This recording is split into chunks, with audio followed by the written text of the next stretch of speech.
Bismillahirrahmanirrahim. Assalamualaikum warahmatullahi wabarakatuh.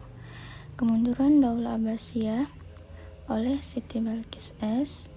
Kelas 11 MIA 1, nomor urut 36, Man 1, Kota Makassar.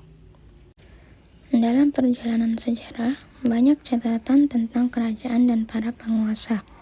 Namun, akhirnya runtuh dan digantikan oleh penguasa lain. Demikian juga dengan Daulah Abbasiyah. Daulah ini dibangun di atas puing-puing keruntuhan Daulah Umayyah yang juga hancur dan digantikan penguasa lain. Berikut beberapa faktor penyebab kemunduran Daulah Abbasiyah.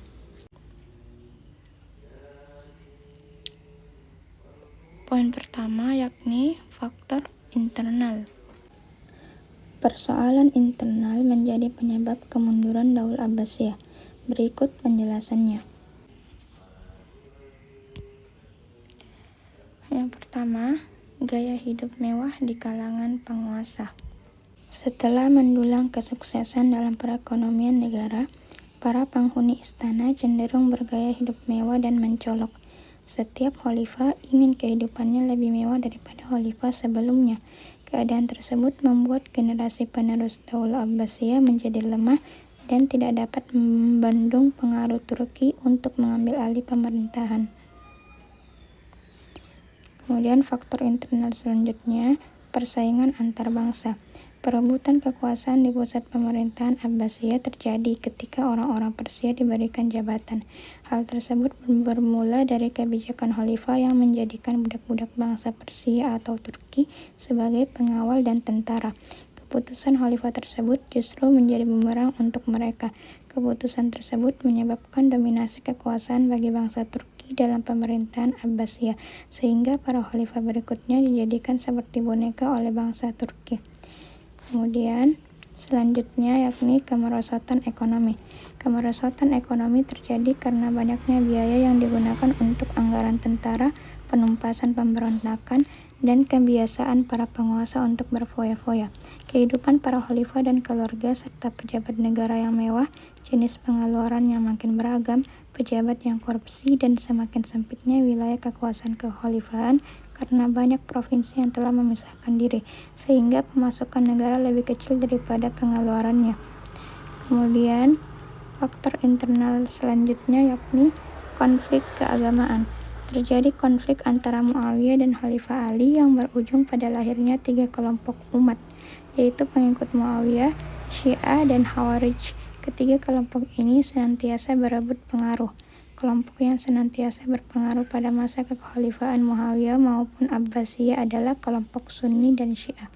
Walaupun pada masa tertentu kedua kelompok ini saling mendukung, misalnya pada masa pemerintahan Buwayhi. Selanjutnya yakni faktor eksternal. Kemunduran Daulah Abbasiyah juga dipengaruhi persoalan eksternal. Berikut penjelasannya. Faktor pertama yakni Perang Salib.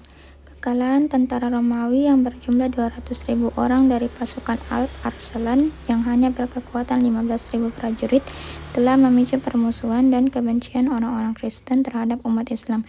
Kebencian itu bertambah setelah Daulah Seljuk yang menguasai Baitul Maqdis menerapkan beberapa peraturan yang dirasakan sangat menyulitkan orang-orang Kristen yang ingin berziarah ke sana. Oleh karena itu, pada tahun 1095 Masehi, Paus Urbanus II menyerukan kepada umat Kristen Eropa untuk melakukan perang suci yang dikenal dengan Perang Salib.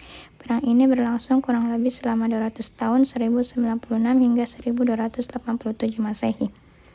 Selanjutnya, serangan tentara Mongol. Hulagu Khan mengirimkan ultimatum kepada khalifah pada bulan September 1257 Masehi agar menyerah dan tembok kota sebelah luar diruntuhkan. Akan tetapi, khalifah tetap enggan memberikan jawaban. Oleh sebab itu, pada Januari 1258 Masehi, Panglima Hulagu beserta bala tentara bergerak menghancurkan tembok ibu kota. Sementara itu, Khalifah Al-Mu'tasim langsung menyerah dan berangkat ke tempat pasukan Mongolia. Setelah itu, para pemimpin dan fuqaha juga keluar. 10 hari kemudian mereka dieksekusi. Wafatnya Khalifah Al-Mu'tasim menandai berakhirnya pemerintahan Abbasiyah. Sekian presentasi dari saya. Terima kasih. Wassalamualaikum warahmatullahi wabarakatuh.